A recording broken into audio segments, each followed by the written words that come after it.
Dave, welcome to Millionaire University. So happy to be joined with you today. Cannot wait to hear about everything that you've built in your business. So thanks for taking some time and coming and sharing with our audience how to be successful in the laundromat business. Absolutely. Thank you for joining me. Appreciate it. Yeah. Okay. So you have become known as the Laundromat Millionaire. Like this is kind of a big deal. Like this is your whole brand. This is your whole world. But Yeah. I'm curious about your first impression of the laundromat industry. Like when you entered it, what did you see that other people were missing? How did you find that this was like your genius zone? Well, the truth is, it took me a few months to figure that out. But what I was really attracted to is just opportunity. This is Mm, 2009 when I got into the industry, so about 15 years ago when we're recording this. And the all I saw is most laundromats across the country were in terrible state of disrepair. They weren't serving their communities well, and I believe that that's the foundation to a successful business. hmm If we get that right, everything else will take care of itself. The margins and the profits and everything else that comes with it. And I didn't know a lot about business, to be honest with you. I didn't have a lot of experience or anything like that. So I guess I was also a little bit naive. And I just believe that, well, the bar is really low in this industry. And I'm kind of a perfectionist by nature. So I knew I would figure some things out. And I knew that what I was looking at, the status quo wasn't acceptable to me. And so I was going to strive to make this business better. And then I also understood the laws of supply and demand. And so I looked around kind of the communities that this laundromat that I acquired serviced, and there was like 9 laundromats within roughly a 20-mile radius, and they were all in just a terrible state of disrepair. In the industry, we call them zombie mats. They're just the worst condition you can possibly imagine. And I just looked and said, well, that's not acceptable to me. I'm going to do better than that. And so if I understand the law of supply and demand and I care about my community, then how could I not be successful? Now, I had no idea that it would reach the level that it has today. All I was trying to do was not lose money, to be honest with you. My first store was losing money when I acquired it. So my goal, the bar was pretty low. Once again, my goal was just to not lose money. That's a lot of entrepreneurs' first goal, I think, Yeah, it is like, really how is. can I not Uh-huh. sink my family into debt and despair? And Yeah. I was just thinking about that yesterday. Like, as an entrepreneur, if you've not had that moment where you think, what have I done? I am going to ruin my family and go down in history Oh with so yeah. much shame. Like you haven't played the game long enough. And I don't know. Do you feel like everybody has to have that moment of, hold on, something actually has to happen differently here? This Yeah. is kind of a big deal. It's on me. I don't know about you, Kirsten, but I still every once in a while think that of myself. I'm just like, I Oh, mean, I yeah. know what I've accomplished to this point is great, and I'm very proud of that and confident in my knowledge and expertise and things like that. But whenever you take on a new project, I think there's always, at some point in each project I've ever done, big or small, there's always a place where you're like, should I have done this or should I have done that right? Or I don't know that I'm ever concerned that I'm going to lose everything, which I was, back in the day. But I always look at things, and I think it's natural to just from day to day, hour to hour, to sometimes question things. And I think the other side of the spectrum happens too, where sometimes we just get a little bit ahead of ourselves and we start to think we're a little hmm bit smarter and better than maybe we are too. So Yeah. it's an emotional path, and for me, at 15 years, it really hasn't changed. Yep. I mean, that can be encouraging to everyone if you feel like, man, I shouldn't Hmm. still be feeling this way. And maybe a little bit daunting to think, okay, so this is just the ride that we're in for. We're going to be on this emotional roller coaster Yeah, I do. forever because that's entrepreneurship. I do coaching for other entrepreneurs in the laundromat industry, and I tell them all the time, if you're not traveling that journey, like, you're probably not pushing yourself hard enough. You're not going Mm, outside of your comfort zone and trying to find that next level of growth, because we want to grow yeah. wherever we are right now, and we want to go beyond. I have a motto in my life, or get up every day, and whether it's being a husband, being a dad, being a business owner, my goal isn't to compete with others. My goal is to be better tomorrow than I was yesterday. And the only way we Mm, do that is getting out of our comfort zone. And we get out of our comfort zone, things don't always go smoothly, right? So I think no. that's kind of staying in that uncomfortable, I call it comfortable complacency. Like, I don't hmm want to be complacent, but I do want to be comfortable and I do want to be happy. Yeah. Yep. I agree with you 100%. Okay, so you obviously had to start somewhere. You had very kind of little business background when you bought Mhm. the first laundromat or acquired the first laundromat. And you mentioned a lot of them being in a state of disrepair. Like industry wide, you were just seeing there's a huge problem here. So break that down for us. I mean, I have an image that comes to mind of what a disrepaired Mhm. laundromat looks like.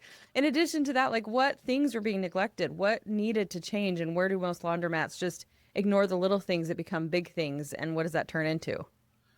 Yeah. I mean, our industry has come a long ways in 15 years. So I'm proud of that. And I think I'm a little piece of that. But the truth is that when I got in the industry back in 2009, I mean, anecdotally, I would estimate that 90 to 95% of the laundromats in the United States were just cesspools, for lack of a better term. I mean, just Mm, I always tell people today, like, there's kind of two sides of the business. There's the facility, you can build a beautiful laundromat, or not, right? And then there's the other side, which is the operational side. How do you run it? What are your SOPs? How repeatable are these processes? How great is your team? How's your training? And how scalable are these things and things like that? And I tell people, if you get one of them right, the other one wrong, you're still failing. It's still an F, right? You still mm-hmm, only got a mm, 50% grade. Well, the truth is, when I got in the industry back in 2009, I would argue almost every laundromat in the country got at least one of those two was a zero. And mm, majority of them, both of them were zeros. Now, fast forward to today in 2025, once again, anecdotal information here, but based on a lot of conversations and a lot of networking and things like that, I think we probably have a pretty solid, I always refer to the top of the industry as kind of that 10 to 15, 20%, which, means that not all laundromats are necessarily zombie mats, as we call them in the industry. A lot of them are what we refer to plain Jane laundromats. So they're mm, functional, like the washers and dryers work. If you walk into them, you wouldn't be necessarily impressed. But they're clean. There's not homeless people living there, and there's not drugs being done out in the open. And, I mean, if you put money in a washer, it's going to wash your clothes. But I refer to it as more of a laundry room experience, than what we call to today, which is a modernized laundromat. And these mm, are the, multi-million-dollar facilities that just serve their communities in amazing ways. And basically what I've tried to do and what I try to coach people to do now is to take these zombie mats, which a lot of them are in great locations and in underserved markets, and revitalize them and turn them into mm, a modernized laundromat. And what I've learned in my 15 years in the industry is that when we do that, it literally changes the community. Like mm, a local laundromat is a vital community resource, in the same way that a boys and girls club or a library or something like that is. Or for that matter, even food. We hear about food deserts and things like that, right? Whenever a community has a vital need that isn't being met properly, there's a vacuum created there. And sometimes mm, those happen, throughout multiple industries in the same communities. And that was really, because you kind of asked a minute ago, that was really where I kind of had my eureka moment, probably 3 or 4 months in, is I had fixed up this laundromat. It was nothing special. I had very little money. I always say I put lipstick on a pig, but I had done some good things with the place. And I had customers coming up to me with tears in their eyes, just 12, 14 weeks into this journey where I really had no idea what I was doing. And they would just say things like, "Thank you for changing my life." And I'm just like, wow. what? How can that possibly be? And that's when I really fell in love with the industry. When I learned that, every time I take a rundown facility and run it like a top of the industry operator, that it literally changes people's lives. And I don't think Mm, that's, some people that don't understand our industry and don't understand a lot of the clientele that we serve may think that's kind of hyperbole and things like that. But, this isn't me speaking. This is our customers speaking. And you speak to anyone at the top of the industry and they'll tell you they hear that on a daily basis, things like, "I've mm, never seen a laundromat like this," and things like that. So it yeah. really impacts the community. And for me, that's why I get out of bed every day. And the Mm-hmm, beauty, when we talk about entrepreneurship, I always say, we all want to make money and create wealth and financial freedom and all those things too. The beauty is when we do these things at an elevated level, we separate ourselves from our competition. And that usually means that we can separate ourselves when it comes to pricing and margins, and that's how we create wealth. So I firmly yeah. believe that we create through servitude. We create wealth for our families by servitude to our communities. And so Mm, that's what we do. And I didn't always know that, I mean, it took me a little while to kind of put all the pieces together of like, wow, if I do this, they do this. And if I do this, they do that. And there's a beautiful synergy to entrepreneurship at its purest level. oh my gosh. We can end right there. I think that was such a great testimony of business and really what everybody the kind of energy and perspective everybody should have when they're building something is that attitude of servitude that and that give and take that you kind of said. I don't even want to use the word take. It's just this give and give where the more that you are giving and the more you're learning and listening, the more that you're able to serve at an even greater level. I just love the way you explained that and broke that down. This applies across the board to any business. And I think sometimes we get so wrapped up in, the numbers and the strategy and what we're trying to achieve that we can kind of miss the mark in terms of the thing that is the most gratifying about business ownership. So Yeah. thank you for breaking that down. I have so many questions and I am excited to ask all of them. So you mentioned like you've kind of come in, you took a laundromat that already existed that was in this state of disrepair and you essentially flipped it. So Is that primarily what you recommend or what you coach people through, and what you would, if somebody's listening to this, they're like, okay, that's cool. I see an opportunity for that in my community.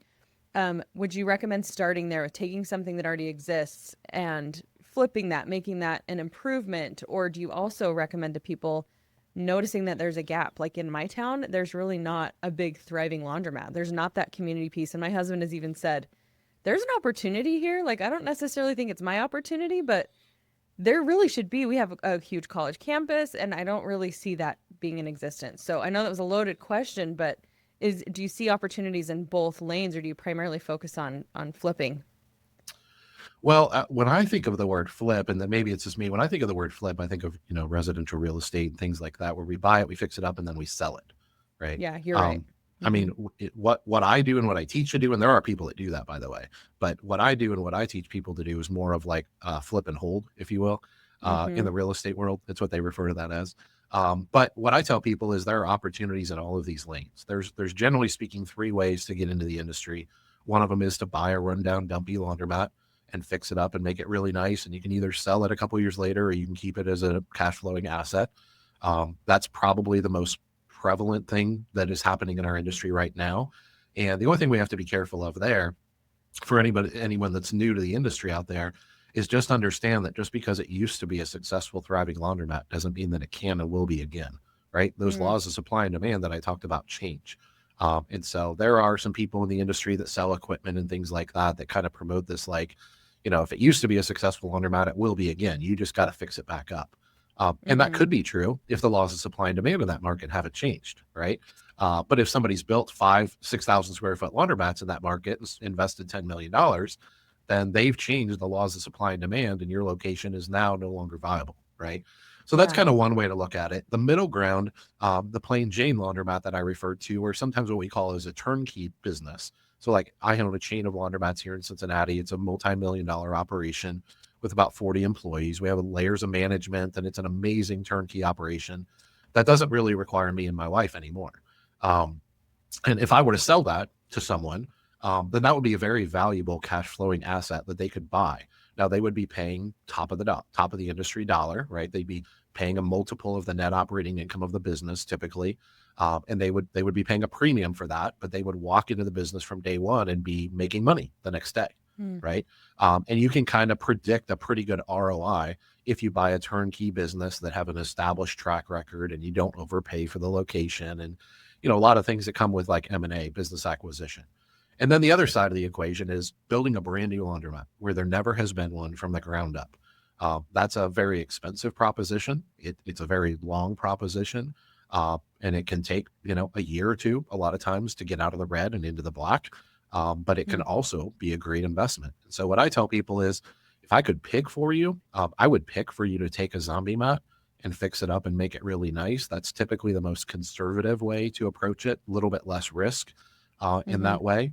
And if you're taking, our industry is so capital intensive. If you think of a laundromat, you think of all this plumbing and electric and gas lines and, all the things, the vents and the drains in the floor and all the things that like it can cost a couple $100,000 just in infrastructure before you actually buy any equipment, just to build Wow. out a retail laundromat in a white box space. So if you're acquiring an existing location, let's say that has all that infrastructure, and maybe the equipment's old and the floor is disgusting and the lights need to be replaced, but the infrastructure is only, let's say, 20 years old. Well, that's no different than buying a home that's 20 years old. You wouldn't go in there and rip all the electric out, rip all the plumbing out. So there's value, right, in those Hmm. things. And you can take something that is a community eyesore and turn it into a community asset. And it can be a great return on investment for you. So I always recommend that people start there, and if the laws of supply and demand are still in your favor, and that's still a great location, uh, then it can still be a viable project. But Mm. to approach all three of them in the same way, the turnkey store, pretty self-explanatory there. But when you're building new or you're renovating an old existing store, in both of those cases, you're just looking at the laws of supply and demand. The fact that you're building it in a white box space doesn't matter. Is this community Mm. being underserved, overserved, or maybe Goldilocks somewhere right in the middle, right? And that's Yeah. and that's really the difference in success and failure. I know plenty of people that get into the industry every day through all three of those channels and are wildly successful, but they're in different markets with different laws of supply and demand. And that's what we really have to look at. What do you recommend the best way to do that market research would be? Like, so if I mentioned my town, we have a college campus right in the center of town. There's nothing that comes to mind. And maybe it's just because it's not a need that I have with, I have a home. There's a lot of people who are very affluent. They all live in homes. But then you have that college campus. I'm sure that they have some, laundry facilities that they can use. So would I just recommend like finding out what's available and then just seeing, okay, because I see it being a need that feels more of a community vibe that could be kind of a gathering place and a really cool social scene where it also happens to be a laundromat. But where would I even begin on market research if I do live in a place like that, or even other situations? What do you see people primarily needing to pay attention to? Yeah, the general rule of thumb I like to use is if you just, this is a super high level, of course, but if you go super high level, the numbers I like to use is about one retail laundromat or modernized laundromat that's roughly 3,000 to 4,000 square feet, which is kind of a middle of the road facility as far as size, for every population density of about 20,000 people. And so if you're in a town of, where within 5 miles of your home, there's 100,000 people, then in theory, there should be 3,000 to 4,000 square foot laundromats that are modernized laundromats. So that's kind of the laws of supply and demand. That's a pretty good barometer, if you will. Okay. And if you notice, there are 7 laundromats, but 4 of them are, once again, dumps, in terrible state of disrepair, then they don't count, right? They're not factoring in, or at least they're not factoring in much, right? But the opposite can also be too. There can be 3 8,000 square foot laundromats, which are kind of what we call mega mats in the industry. And the opposite can happen in that way too. And so what we're always looking for is the community properly being served or not being served? And one of the things I like to point out to people is, I mentioned it a minute ago, the facilities and the operations. A lot of times, because the bar is so low, we look at almost every laundromat in the country and we just think this place is disgusting, that when we see a nice laundromat, we automatically assume we can't compete with them. That place is gorgeous. I could never compete with them. And you would not believe the amount of laundromats that are built in this country, where they spend millions of dollars on the facility and then operate it horrifically. Like the operations, the customer experience, the market differentiators, the margins are just like, the operator truly believes that if I just build it, I don't have to actually run it. Right. And that's one of the kind of misconceptions of our industry, is that we're a passive business and you just build it and then show up and collect your money, and that it's not a real business. You don't have to actually run and manage, which is insane. But some people do believe that. And so once again, there might be a 6,000 square foot laundromat that's brand new that 2 years from now will look like it's 15 years old. And the reviews will be an average of 3.3 stars. And I mean, it will just be horrific in every way. And I can't figure out for the life of me why anyone would invest that kind of money and then not focus on the operations, but it actually happens all the time. And so those are some examples of the things we're looking at when it comes to differentiation. Is the facility, obviously they can have great operations and have a terrible facility, and they're also not going to be difficult to compete with. I'm looking for someone that is what I call uncompetable, right? Someone that they're already killing it regarding the facilities. They're already killing it regarding the operational expertise and the reviews and the team that they've built, and their brand in the community. I mean, you almost can't compete with them because they got there before you, so to speak. And that's where you find, and they're very rare in our industry, but that's where you find markets that are oversaturated. And then the last thing I'll throw out there is, and this varies a little bit depending on the size of the market. If you're in a huge metro city, it's a little bit different than being in a small rural town. But we're also looking at the opportunity cost, right? What's the potential? Is this town growing? Is this town shrinking? Are there, sometimes there is one competitor in your market, but you do a little bit of research on that competitor and you find, I'll use Cincinnati as an example. Maybe there's a competitor in Cincinnati that built one beautiful laundromat here, but they live in Indianapolis, right? As an example, which is roughly a couple hours away. And that's where their chain of laundromat is. And they decided to expand to Cincinnati, and then they retreated back and they realized, no, that wasn't as easy as I thought. Okay, well, they're going to be a lot easier to compete with because they're not actually looking to expand and grow in Cincinnati. They're actually looking to expand and grow in Indianapolis.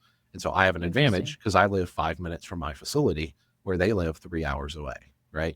There's all these little nuances to the industry. So what I always tell people is the laundromat industry is one of the best businesses out there, but it's very nuanced, right? And a lot of people don't give our industry the respect it deserves. They just believe it's just a 10 by 10, 20 by 20 white box room, space with 10 washers and 10 dryers, and they either wash the laundry and dry the laundry or they don't. And the Yeah. truth is that that is the past. That's what our industry used to be 30, 40 years ago. But today it's much more about the customer experience. And if you were to walk into a modernized laundromat with amazing team and amazing training and amazing facilities, you will be blown away. And then the last thing I wanted to point out to you, because you mentioned it real quickly, is demographics. Higher Mm. income people, single family homes, things like that. The beauty of a modernized laundromat is we serve every aspect of the community. So regardless, if you have a washer and dryer in your home, that washer and dryer breaks, right? And Mm. when it breaks, sometimes it takes a few weeks to get it fixed. And even if it doesn't break, you have a washer and a dryer. They work in tandem, right? So if one of them breaks, but the other one doesn't, a lot of times you need a modernized laundromat. You may not know it, or you may not be willing to use a laundromat that's not a modernized laundromat. But if you're a single family home, $500,000 home, 2.3 kids, et cetera, the stereotypical American family type of thing, and your washer or dryer breaks in your home, and there is a modernized laundromat in your community, you will absolutely take your laundry up there and use that facility. But you wouldn't Mm-hmm. use a zombie mat, right? You would actually just let your laundry pile up before you would Mm-hmm. go use a lower quality facility. And so modernized laundromats, a lot of people don't realize this, part of the great investment that's attractive to us in the industry is that people don't understand that we actually serve at every part of the community. So we serve the stereotypical low income laundromat customers that don't have a washer and dryer, but that's actually only about 20% of our revenue, believe it or not. Interesting. So Wow. we generate a lot of revenue from, like I said, single family homes and things like that where washer or dryer breaks. Another example is every home in America, residential washers and dryers don't typically hold king size comforters very well. And you'll not only damage the garment, but you'll break your machine. A lot of times, if you try to Mm-hmm. do that, well, we have machines that wash up to 8 loads of laundry at one time in one machine. And then we have a variety of different sizes. So we have truly commercial grade equipment in a modernized laundromat. And we have machines that you can throw 3 or 4 comforters in and it'll wash them all amazingly well. And you end up paying $3 or $4 per comforter to clean them Mm. because it's a $15 washer, as an example, and you throw 3 or 4 of them in there, and it's actually pretty economical. And then the next layer to the business is we also have more modernized laundromats have what we call a drop-off laundry service, where our team is professionally trained to process laundry. And you bring in your laundry and we weigh it and we charge you by the pound and we process your laundry for you. And then there's even another layer aside from what people think of as dry cleaning, which is also a revenue stream for us. And then beyond that, we actually offer a full service pickup and delivery service now. So we have a fleet of Wow. vans that goes all over greater Cincinnati, and they're out there during the day picking up people's laundry from their homes and businesses and things like that. And then when our store closes to the public in the evening for self-serve business, then we basically become a factory overnight. And Mm. we process thousands of pounds of professional laundry every night when we're closed to the public. And those typically are higher end customers that just don't have the time and they would rather just pay you $200 every week and never have to touch their laundry. Like they just buy back. Wow. The average family of 4 or 5 spends anywhere from 6 to 8 hours a week doing laundry. And if you think of, hey, give me $150 and you'll buy back that 8 to 10 hours a week of your life, there's a lot of people, depending on their income level, that will happily exchange that. And so that Mm. becomes a whole different revenue stream. And that's what I refer to when I say a modernized laundromat. A lot of people just think of the facility and that's the foundation, right? But what we're doing is we're optimizing that facility to serve every aspect of our community. And that's why back in the day, when we would think about like that white box kind of rundown, dumpy laundromat, a lot of people wouldn't use that even if they needed it.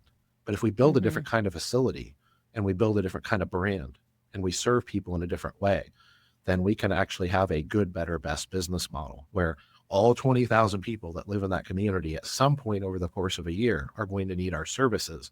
It's all predicated on how well do we get that messaging out? Do we let them know that we're there and that we are not the stereotypical laundromat, that we are at a completely different level? And once the community figures that out, of course, you tell your sister and your sister tells her best friend, and word spreads really quickly across that single family community. And next Mm. thing you know, you may not service them every week, but you probably service them probably quarterly. Whether it's them coming in and doing their comforters themselves, or them dropping off laundry, or them saying, I want that full service experience. I'll just open my front door, drop 5 loads of laundry on the front porch, close my door, schedule it through your app, and you come that day and pick up the laundry and bring it back the next day, and it's all done when I get home from work. So that is Wow. the present and the future of the laundromat industry that a lot of people don't realize even exists. And it's a phenomenal investment. just phenomenal. Okay, no more questions, Your Honor. My gosh. So there's a lot to that. I mean, we Yeah. could go really deep into any of those conversations, but a lot of people just aren't aware of that. And that Mm-hmm. is fairly new. Like a lot of the reason a lot of people don't know about that is, I mean, the industry has drastically changed and shifted over the last 10 years, roughly, from Mm-hmm. more of a commodity is what we say to more of a full service laundry center. And Yeah. it's an experience now, where before we That's were just amazing. trying to get the laundry washed and dried. That's all we were trying to do. Yeah. Wow. Well, and I even want to insert too when you say like we serve all levels of people, and it's not even just when the laundry breaks. Like you have people who are on vacation, you Oh, have for people who sure. want to just kind of get stuff done quickly. Or I have a friend who, when they come back from a trip, she has 4 kids, she just takes everything to the laundromat Yep. because she can spend the entire day trying to catch up, or she could spend 2 or 3 hours, listen to a podcast, switch the laundry one time, fold it, take it home, it's done. Yep. So there's so many use cases for that. And I think you touched on so many things that I would have asked questions about. So yes, I think there's so much room to dive into so many different things that you mentioned there. First being, I think it's fascinating how, because I'm still thinking kind of old school, where like, okay, you have other ways to leverage making money, like having vending machines or having different things that are there so that it feels more like a fun, cozy space to hang out. With that being said, like, do you see a whole variety of even the social need that these different spaces fill? So, like, that's part of the market research too, where, like I mentioned, you could have a cool hangout spot for college campus kids or, for that kind of demographic, or even just having like the mom in mind and having like that cozy space. And do you see a lot of people that there's like a benefit in investing more time into developing the space for a specific outcome, a specific type of people, or is that kind of like the cherry on top if you get around Um, to it? I think the answer is both. I mean, it is kind of the cherry Yeah. on top. You can be successful without having a 15 by 20 kids area. But for example, our superstore, our biggest store that we have, has a 15 by 20 kids area, and that Wow. attracts families. Mothers and dads with their kids, and rather than leave the kids at home, a lot of times they're little. They need to bring them with them. Well, where would they rather go? Would they rather go to a place that accommodates kids and is patient with kids and has coloring books and kids programming on their TVs and kids couches and kids books that they Mm, can actually take home with them to encourage literacy? I mean, this is what I'm describing a modernized laundromat is. Can you be successful without that? Sure, absolutely you can. But it's another level of that uncompetable, right? And my wife reminds me that's not a real a word. Uncompetable is not a real world, apparently. But I always tell her, well, it is my world. And that's mm-hmm. the reason I bring that up to you is whether it is your vending program or something as simple as having air conditioning or not having air conditioning, right? A lot of laundromats don't have air conditioning. People don't understand why. The reason they don't is because it's very expensive to operate HVAC systems in an environment where you have, let's say, hypothetically, 32 dryers running at 190 degrees all at the same time. Imagine how difficult that is and it's not economical to air Mm-hmm. condition that space, right? So the people that do air condition that space, that becomes a market differentiator for them. In the summer, regardless of where you live, it's hot, right? Even in the north, it's hot in the summer. Would Mm-hmm. you rather go to a laundromat that's air conditioned and 70 degrees? Or would you rather go to one that's 92 degrees with 80% humidity, right? So that comes back to kind of the customer experience. And that's why we say we used to be more of a commodity mindset where we didn't think about things like that. And every Mm-hmm. one of those actually absolutely make a difference in what we call market differentiation. And that's our goal. Our goal with our operations, that our brand is called Queen City Laundry here in Cincinnati. And our goal is to differentiate ourselves in every way possible. If there's a Mm, technology or a product or a service that exists out in the world for the laundromat space that will differentiate me from my competitor, that's what I'm trying to do. I'm trying to differentiate myself in every way possible. And if I do that in every way possible from the customer experience perspective, then I don't have to differentiate myself when it comes to price. Or let me put mm, it a better way, I get to differentiate myself when it comes to price, meaning that customers will pay more for that value proposition because we are not a yeah. commodity. These are not the same thing. Mm, And a lot of customers, in the communities that we serve, a lot of them don't even know this, right? They don't even know psychologically that they would be willing to pay more for a higher level of experience until they walk into Queen City Laundry and they have that different mm, experience and they pay 30% more for it and they happily do it and they will do it again next week. yeah. And that's what's, my kind of moniker for like Laundromat Millionaire and the book that I wrote and the podcast that I do and the coaching that I do and things like that is I'm trying to elevate the industry one conversation at a time. Well, Hmm. your instincts are amazing. So you're picking up on things that most people that own laundromats for 20 years don't like. Even if they heard me say on a podcast, they don't believe me. They think I'm full of it. Yeah. But the customers are picking up on these things too. And it's usually a matter of just experiencing that differentiation one time. They experience it Mm. one time and they're like, wow, I never knew a laundromat like this existed. And then you And now I'm just, not going to go back. that's exactly right. Regardless of Yeah. price, I'm not going to go back. Mm-hmm. Mm. Yep. I mean, that's the foundation of all good businesses. It It is. really should be anyway, right? Like we should be thinking like what we said in the very beginning of that differentiation is really about serving the customer to the highest capacity. And we've all had those moments, whether it's in a laundromat or somewhere else, where you're just like, wow, why didn't somebody think of this sooner? Or I didn't even realize it could be this good. Or, oh, wow, this seems so obvious now. But for so long, we just kind of accepted the status quo or didn't even really think about, so I love that. Can you give us some more examples? You've given so many, and then I want to jump into the more operational side, but still speaking of that customer experience, other ways that can become differentiators, things that we might not have considered even as consumers. We're like, yeah, that's right. I'm thinking like seating. I've Mhm. gone to laundromats and there's nowhere to sit. And so what am I supposed to do? Go sit in my car? That just starts to already feel like an inconvenience. What are other things that you picked up on early on or that you're doing now that most laundromats have just totally missed the mark on? Well, it's funny you mention it because once again, you mentioned seating, but you mentioned it from a very commodity mindset, right? Meaning it either Mm-hmm. exists or it doesn't exist. Yeah, you're right. What if it was the comfortability of the seating, Mm, right? What if we have leather chase loungers, which we do in our stores, right? Is wow. that different than sitting in a plastic folding chair? Of course it is. What if they're set up in a communal way with a coffee table in the middle where I can sit with my husband and my two kids and they can do homework while I load the washers and dryers, right? Or Mm-hmm. if I'm an extroverted person, I can sit at one end of this communal seating environment and talk to you and get to know you because I'm just an outgoing, friendly person, right? It doesn't have to be family. Now, some people want the opposite. They're extra, they're introverted, and they don't want to commute with with people in their community. And we have certain seating arrangements that are kind of designed to, you want to separate yourself, you can. What we try to do once again is think about all of our customers and think about that your ideal of a 5-star experience might be very different than my idea of a 5-star Mm, experience. And so, we can't be all things to all people. We're not perfect. I don't want to insinuate that. I don't want to create some utopian environment. But just the difference in having seating and not having seating is one thing. Maybe you have two seating units that are uncomfortable. Okay, well, at off-peak time, those two seating units might be enough, right? Well, what about at peak time, right? Because every business has peak and off-peak times. What about at peak times? Well, the first two people that walk in the door get a seating unit and everybody else stands or goes and sits in their cars, as an example. mm-hmm. Another example is automatic doors, right? So if you think about the average laundromat customer, what is the thing that they do 4 or 5 times when they arrive and leave? They typically go back and forth to their car. Now, some people just bring one load of Yeah. laundry, but most people bring 3, 4, 5, 6 loads, and they can't carry it all at once. And it's all in their car, and they have to make 4 or 5 trips because they have to carry it in baskets or bags, and they have their Tide detergent, and they have their purse, and they have their baby bottles, and whatever the stroller, whatever they bring with them, right? And they typically have to make 5 or 6 trips back and forth when they arrive to get, I call it camping out, to get situated. They find their seating unit, they camp out, they get their money, their change, their credit cards, their loyalty cards, whatever they need to do.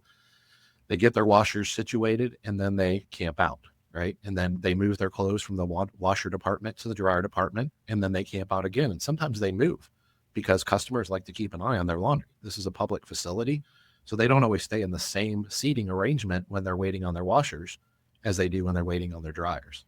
And then even Mm, things like folding tables. Once again, from a commodity mindset, we can say, do we have enough folding tables? Okay, well, that could be a yes or no answer. But what about the height of the folding tables? What about the width? Like if folding tables are too short, which some of the cheaper units out there are, if you build your own, you might not know this. Stand over a folding table and fold a load of laundry for 15 minutes. That's 4 inches too short. Guess what mm-hmm. happens? Your knees and your Your back back and your neck hurts. starts to hurt. Is that a good Yeah. customer experience? No. Where if the folding tables that are a proper height, then I'm very comfortable. Our stores have anti-fatigue mats sitting in front of the folding tables. So when you're standing there, it's taking giving you a little bit of cushion on your feet, makes your knees and your back feel a little bit better.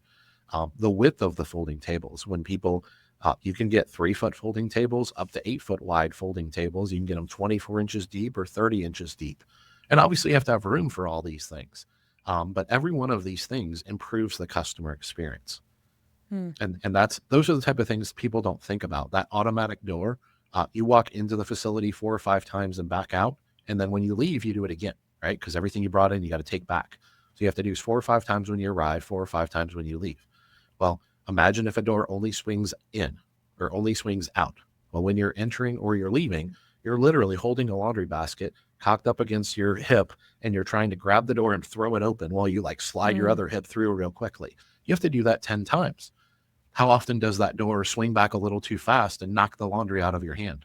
Or God forbid, Yeah. knock your Tide on the floor and spill Tide all over, which is a very expensive product, right? So all these things, all these little nuances of any business, right? If we think of the lowest quality steak on planet Earth at a restaurant, maybe a cheaper end facility versus a very high end 5-star resort, or service, they're still selling you a steak at the end of the day. Mm-hmm. But those are not the same Mm-hmm. thing. The service isn't the same. The experience, the ambiance, the comfortability of your experience, the quality of the steak is not necessarily the same, even if they're both steaks. The laundromat industry isn't any different, right? Mm. And Yeah. you might pay $300 for a steak, and you might pay $9.99 for a steak, right? And in both cases, you might be happy as a consumer, right? You might have a different level of hey, this is my anniversary. I don't pay $300 for a steak every night, but I do once a year on my anniversary, right? Or something like that. And so there are customers out there that will spoil themselves. That 20% I was referring to, when it comes to lower income households, what I call the stereotypical laundromat customer, the ones that don't have a washer dryer and they have to Mm. go to a laundromat. Many of them, for lack of a better term, don't have the best lifestyle, right? They typically either don't have a car, or a car that's not very reliable or not something they're proud of, clothing the same way, furnishings the same way. We could kind of go on and on through their lives. And you would be surprised how many of them, they go to the laundromat every single week, have since they were 2 years old. They're now 43, and they probably will every week for the rest of their lives. And they see that one thing is, I'm going to spoil myself. Like when Mm. they walk into our laundromats, we have granite countertops. They don't have granite countertops anywhere in their lives. Now, does that change their experience? Maybe, maybe not. I don't know. Ask them, right? But having the kids play area, they might not have air conditioning at home. The only time they feel air conditioning in the entire summer is when they come to Queen City Laundry. Mm. So all these Amazing. things matter, and you're 100% accurate when you say that these things we're discussing are not unique to the laundromat industry. They apply to every aspect of business. You show me any business that exists on planet Earth, and these same lessons apply. Mm-hmm. And it sounds like you could listen to this and be a little overwhelmed and be like, oh my gosh, there's so much expense to create Mm-hmm. that level of laundromat. And you're not saying everybody should go in and start there and have No. that hold them back if they can't provide that. But it's just so many good things to be aware of that probably won't cost a whole lot more if you're modernizing and making a laundromat better, just to consider, just to kind of find your top priorities. What are like maybe the main 3 to 5 things that can set you apart and make your laundromat better than the one, a few blocks away? So I think that's an important point to make too. Like there's so much that you can do to make it better, and you don't have to do all of it with your very first one. There's opportunities Well, to grow and enhance, right? I'll point this out to you, Kirsten, because I think this is important to point out. When I got into the industry, I had a net worth of zero. Right, me and my wife had to save up for 4 years to buy our first zombie mat, and we had no money. So Mm. everything we've built has been on leverage. And the first 5 years we were in the industry, our facilities and our operations didn't look like they do today. But what we did is we got up every day and said, we want to be better tomorrow than we were yesterday. I call it a stair step approach. Right. Mm-hmm. And so we had a net worth of literally zero when we got into the industry and bought this first laundromat that was losing money. And all we had to do is be better than our nearest competitor. Right. We didn't have Mm. to be Queen City Laundry of today. But I kind of have this obsession with finding the top of any industry or any market that I service. And so I arrived 15 years later as a multimillionaire, writing a book and a podcast and saying, this is the best way to run my business. But the reason I can say that so confidently is because I've run it all the other ways. Like I've run Mm-hmm. my business with no money, no budget. I mean, I ran my businesses full time for the first 5 years while working a full-time job and never took a penny out of the business. Wow. The reason I worked 90 to 100 hours a week between my full-time job and running my businesses and never took a penny out of the businesses. The reason I did that is I had no choice, right? I mean, I Mm. could have taken money out, but if I had, I'd be sitting at the same place today that I was 10 years ago. I had to delay gratification. I had to reinvest every penny of profit that I made in my business. And all I was trying to do was stair step along the ways. All I was trying to do was try to be a little bit better tomorrow than I was yesterday. Some of that is leverage. I borrow money and you have to pay interest on that. And you have to make sure you don't over leverage and all the things that come with that. But some of it is just reinvesting cash flow. And so I kept my full-time job for about 5 years. And that's how I supported my family. And that required making, making disciplined decisions of sacrificing time with friends and family. And, I used to be, pretty athletic person, and I don't really do those things anymore. And I used to play softball competitively all over the country, and I stopped doing that. We make choices, right? We make sacrifices. So I don't, a lot of people, when they see the name of the book or the name of the podcast or whatever, and they're like, well, that's real easy for you to say you're a millionaire. And what they've missed, what I haven't done a very good job of explaining, if they believe that, is no. These things are the things that made me a millionaire, and I did them before I was a millionaire. And that's what I want people to understand. So when they see the name of the book, Laundromat Millionaire, a lot of people think, oh, this guy just goes around bragging about him being a billionaire. No, really, what I'm really trying to do is show you that I started from very humble beginnings, right? With literally no money. And through leverage and the power of delayed gratification, keeping my hand out of the cookie jar, reinvesting in the business, making sacrifices in my life that a lot of people aren't willing to make. A lot of people aren't willing to work 90 hours a week for 5 years. In fact, I wouldn't recommend it if you don't have to. It's kind of crazy. But what I want to show to people is, I tell clients every day when they come to me, hey, if you're in a better capital position than I was when I got started in the industry, then great. We can fast forward to year 8 for Dave. You can start day 1 in year 8 for you, because you have something I don't have, but I had to start at the bottom. But the reason I like to do podcasts with you and things like this is I want the people that were me 15 years ago, that had a net worth of 0, or maybe an insignificant amount of money, to also believe this is possible. But I also want to share very transparently that it's not for everybody. It's not for the meek.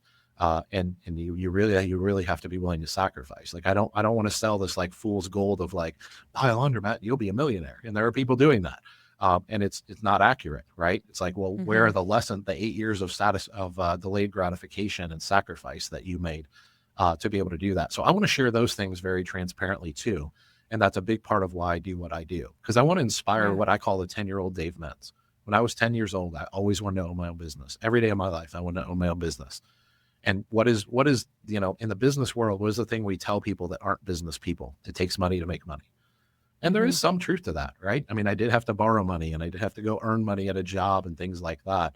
But I want to inspire people, and I want them to understand, wherever you're starting, the laundromat can be a vehicle, or it can be another type of business out there. But entrepreneurship is a great way to build wealth and serve your community, but it's not for the faint of heart, right? I always say, us entrepreneurs, we're a weird bunch of people. We're willing to do things most people aren't willing to do. And if you're not, or you're not in a position where you can, because I had a very supportive wife, and my kids are amazing and things like that. If you're not in a position to do that, it might not be the right time. It might be the right vehicle, but it might not be the right time. We're going to cut right there, because there's so much more that I wanted to get into with Dave. And typically our episodes are wrapping up at about this point. So I asked him, can we split this up? Can we go deeper into the next half of what it takes to have a successful laundromat business? He was willing. And so make sure you come back, listen, or watch the next half of this conversation with Dave, where we're going to get into operations, marketing, and all of the nitty gritty with the numbers. There's so much more good to come. Stay tuned.